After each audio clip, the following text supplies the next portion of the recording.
In this video, I'm going to be making a new knob for this plane. In my last video, I made a new handle or tote for it, and this knob is the last thing that I need to do before it's fully restored. So, let's get to it.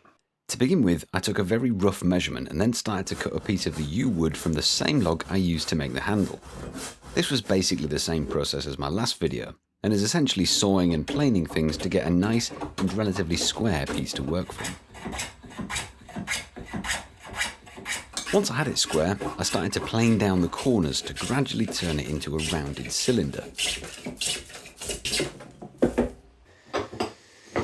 Okay, so it's looking pretty round now, so I think it's time to start transferring some measurements from the actual knob onto here so that I can start creating some of the curves in the correct places. I did order a notepad so that I could make a detailed diagram with measurements, but it didn't arrive in time, so I ended up just drawing straight onto my workbench. My method for measuring this was essentially to make a mark at the extreme points of the curve, the midway points, the transitions, and the depths and measurements in between.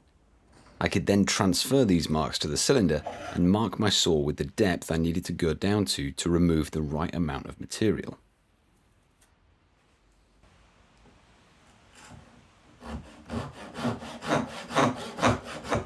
Unfortunately, you can't really see what's happening in this shot as my hand was in the way the whole time.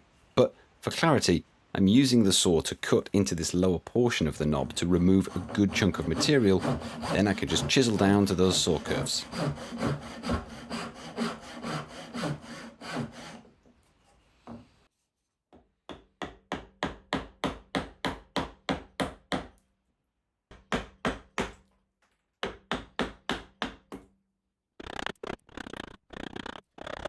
The chisels were great, but at a certain point I just couldn't get an even surface. So I whipped out a brand new Shinto rasp, which, unlike my sketchbook, did arrive in time.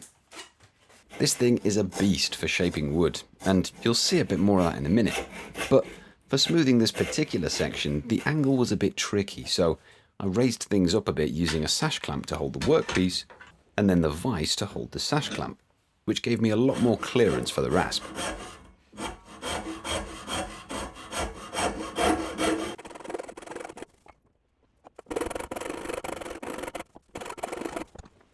Once things were pretty rounded, I transferred a mark back onto the wood so that I could start working on the concave section.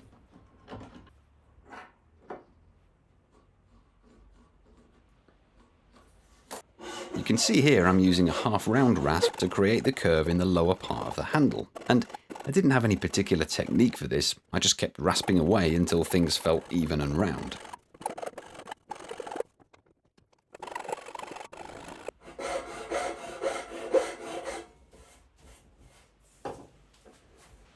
Once that was done, it was time to start on the upper part of the handle, and this is where the Shinto rasp really came into its own, removing material nice and fast. The slight trade-off to this is that you've got to be careful not to remove too much.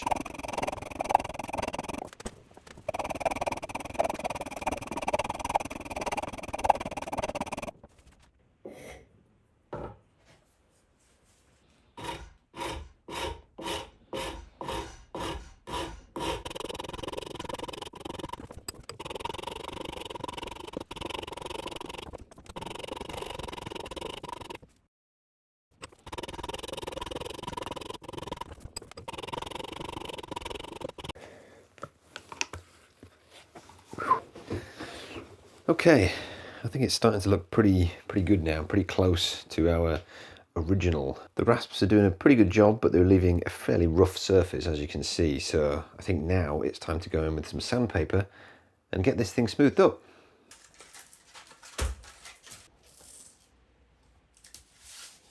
If you're wondering why I put tape on the back of the sandpaper, it's basically to give it a bit of strength when used like this.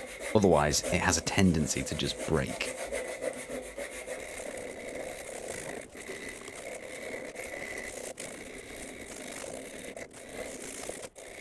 Before going too far with the sanding, I decided to drill the hole in the top for the nut that will hold it in place. And luckily, I remembered from the handle I made that I should drill the larger hole first before then drilling the smaller hole.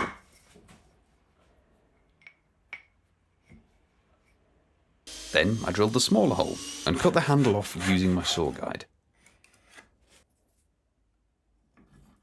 It was a little too long at first, but that was soon remedied. I also have to drill out a bigger hole at the base so it'll fit over this raised section at the front of the plane. And this is where I realised I'd immediately forgotten my own advice to not drill the small hole before the large ones. But with the aid of a drill guide, there wasn't too much of an issue.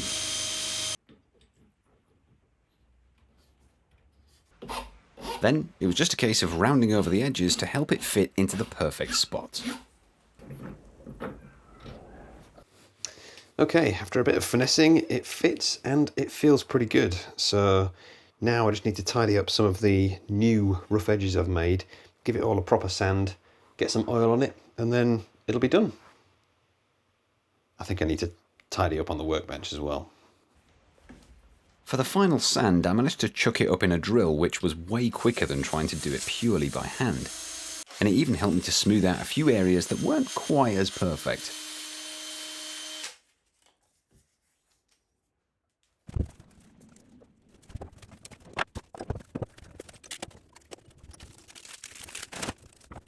I don't really enjoy tidying up, but the satisfaction that comes from having a nice clear workbench again is well worth the effort.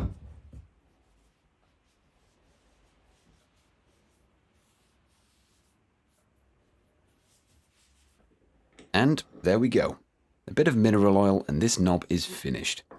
This was a fun little project and I hope you enjoyed the video. If you want to see more, check out my previous 2 videos and stay tuned for my next video. Thanks for watching.